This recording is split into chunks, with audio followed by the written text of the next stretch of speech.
ఇక కులనపాక గ్రామస్తులారా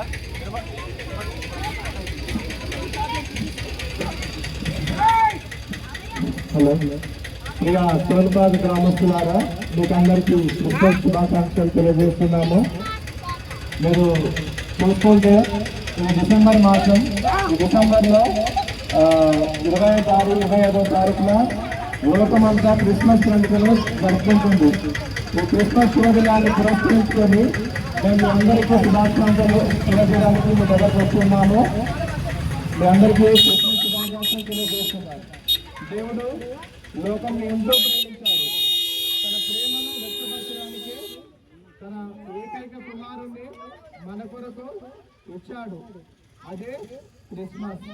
క్రీస్తు జన్మదినమే క్రిస్మస్ పండుగగా లోకమంతా జరుపుకుంటుంది. ఓన్లీ మన ఇండియానే కాదు, ఇంకా మిగతా దేశాలన్నీ ఐరోపా ఖండం, ఆసియా ఖండం, ప్రతి ఒక్క ఖండంలో నియర్లీ 200 ప్లేసెస్, ఒక 200 ఎబో దేశాలన్నింటిలో కూడా క్రిస్మస్ పండుగ జరుపుకుంటారు. భూమికి నడి మధ్య భాగంలో యేసుక్రీస్తు ప్రభు వారి లోకానికి వచ్చాడు, జన్మించారు. ఆయన జన్మించడం మాత్రమే కాదు, 33 సంవత్సరాలు జీవించి మనిషిగా మనం అన్ని పొందాల్సిన బాధలన్నీ పొంది మరి మన కొరకు ఆయన చనిపోయాడు. చనిపోవడం మాత్రం కాదు, చనిపోయి తిరిగి 3వ దినంన లేచాడు. మరి లేవడం వల్ల మనకి ఏం నేర్పిస్తున్నాడంటే మనిషి పుట్టుక ఓన్లీ బతికినంత కాలం మాత్రమే కాదు, కానీ తర్వాత కూడా మనం జీవించాల్సి ఉంటుంది. దేవునితో ఎల్లప్పుడూ నిత్య జీవంగా మనం జీవించాలి. దేవుడు ఏ పని చేసినా శాశ్వతంగా చేస్తాడు. మనం ఇల్లు కడితే 100 సంవత్సరాలు ఉంటుంది. ఓకే, చార్మినార్ కట్టే ఇప్పుడు 400 సంవత్సరాలు అయింది, కానీ దేవుని ఆత్మ ఎల్లప్పుడూ ఉంటుంది. ఆత్మ అనేది 100 సంవత్సరాలు జీవించినంత మాత్రమే కాదు, కానీ ఎల్లప్పుడూ ఉండాలి. అది దేవుని యొక్క చిత్తం. ఆత్మ అనేది దేవునితో ఉండడానికి మాత్రమే దేవుడు తన కుమారుని మన కొరకు ఈ లోకంలోకి పంపించాడు. అది మనలాగా జీవించాడు, పాపాన్ని జయించాడు, తన రక్తాన్ని కార్చాడు. ఒక మాట నేను చెప్పదలుచుకున్నాను. మనం పండుగ చేసుకుంటే కోడిని కోసుకుంటాం, మేకను కోసుకుంటాం. కోడిని కోసుకోవడం వల్ల, మేకను కోసుకోవడం వల్ల ఏమైతుంది? సంతోషం. మనం తింటాం, తాగుతాం. అలాగే ప్రభు మన కొరకు చనిపోయాడు, తన రక్తం అంతా కార్చాడు, మనం పండుగ చేసుకున్నాం. ఆయన వల్లనే మనకు రక్షణ వచ్చింది. సో ఈ కొద్ది మాటలు దేవుడు దీవించును కాబట్టి ప్రతి ఒక్క హృదయంలో ఈ మాటలు దేవుడు తన నాటి వాటిని ఫలింపజేసి ప్రతి ఒక్కరికి రక్షణ అనుగ్రహించును గాక.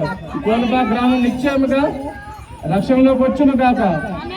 కోనపా గ్రామం నిశ్చయంగా రక్షణలోకి వచ్చును గాక. కోనపా గ్రామం నిశ్చయంగా ఆశీర్వదించబడును గాక. కోనపా గ్రామం సుఖ సౌఖ్యాలతో సంతోషంగా ఉండును గాక. కోనపా గ్రామం పాడి పంటలతో సమృద్ధిగా ఉండును గాక. కోనపా గ్రామంలో ప్రజలందరూ ఆరోగ్యంతో ఉండును గాక.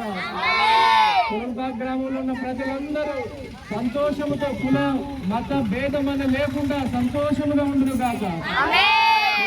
ప్రజల్లో కుల మతాలకు అతీతముగా అనేకులకు మన దేశానికి, రాష్ట్రానికి మార్గదర్శకంగా ఉండును గాక.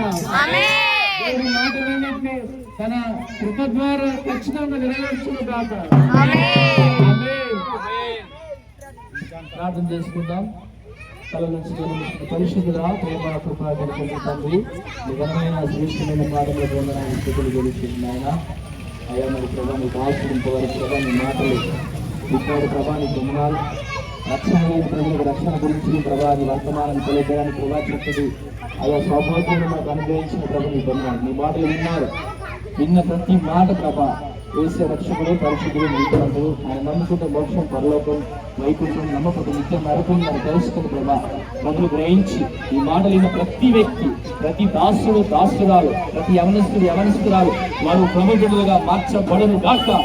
ప్రభు బిడ్డలుగా రక్షణ పొందును గాక. ప్రభు అభిషేకం వారి ఉంచారు కదా. వారి పాడి పంట పశువులను, వారి వ్యవసాయాన్ని, వారి చేతులు జీవించి ఆశీర్వదించున్నాను. మా ప్రభు క్రీస్తు దారి బదులు పెడుతున్నాము తండ్రి. మంచిది. ఇంకో పాట పాడుకుంటూ